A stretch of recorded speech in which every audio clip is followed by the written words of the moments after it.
Hi guys, so today we are going to make white chocolate peppermint cookies. And I'm going to admit to you, this is the second time that I've done these. I did the first batch and they came out okay, but I had a few little issues with them, which at the end of this, I'm going to show you the other one. The reason why I'm going to make these again is that I was on a group chat with a bunch of other bakers and stuff like that, and I noticed on this one group chat that a lot of people were having issues with their cookies not staying together. They were flattening out. And there was a majority of people that commented and said that the reason why they think that the cookies are flattening out more than they normally would, because these are recipes that everybody's been using. I mean, I've done these recipes before and I didn't have these issues. It was two things. One, they weren't letting their dough chill properly, which I've always done that. I let my dough chill, and they were still flattening out. For example, I made sugar cookies and I made butter cookies this year, and both of those I let chill till they were hard. And they kept their shape, but they still flattened out a little bit. Anyway, I'm gone off on a different subject.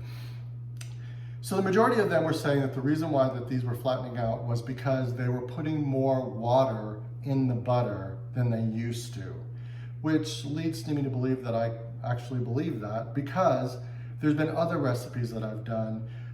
For example, I did a bundt cake earlier this month, and in that bundt cake, it actually asked for a box cake mix, and it also asked for a box of instant chocolate pudding, which normally I don't do box mixes, but I do like to use the box mixes for chocolate cakes because it does make it a little bit moister. Anyway, so the recipe called for a certain ounce box of cake mix and a certain ounce box of chocolate pudding, but I couldn't find either one of those. And then I realized the boxes are smaller. There's a smaller quantity in those boxes.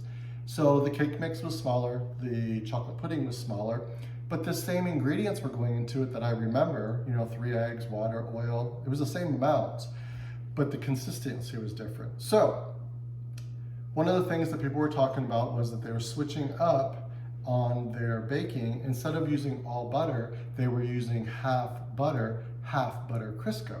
So, for sake of argument, I'm going to try it out, and I'm going to try it out with you all today to see how this works out.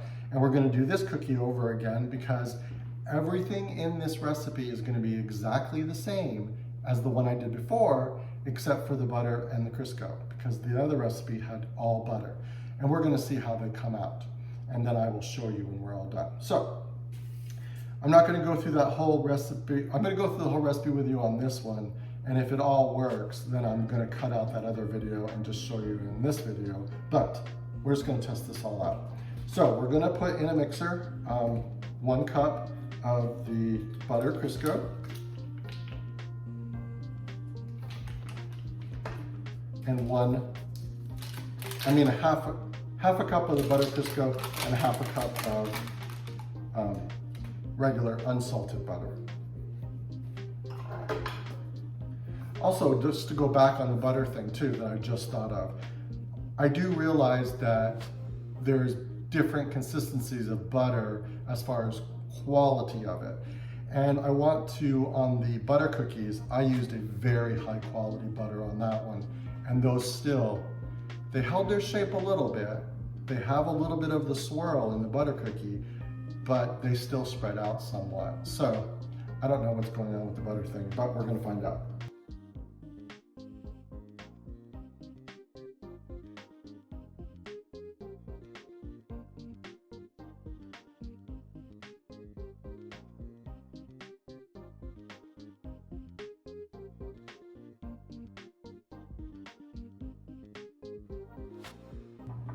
Okay, to our butter and sugar, we're going to add 2 eggs,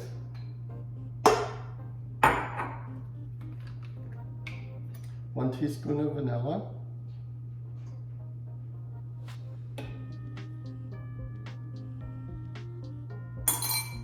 and half a teaspoon of peppermint.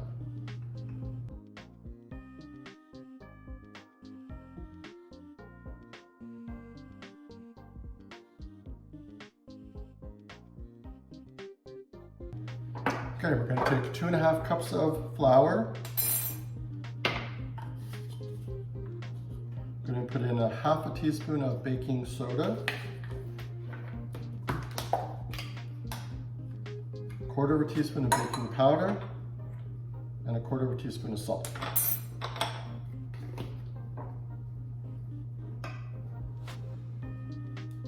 And mix that all together.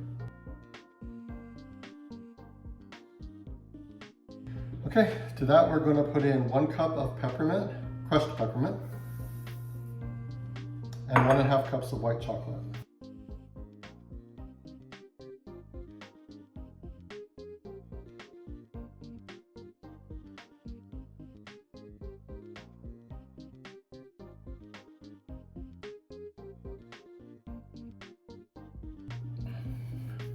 We're going to roll these in little balls, and we're going to dip them in sugar and crushed peppermint.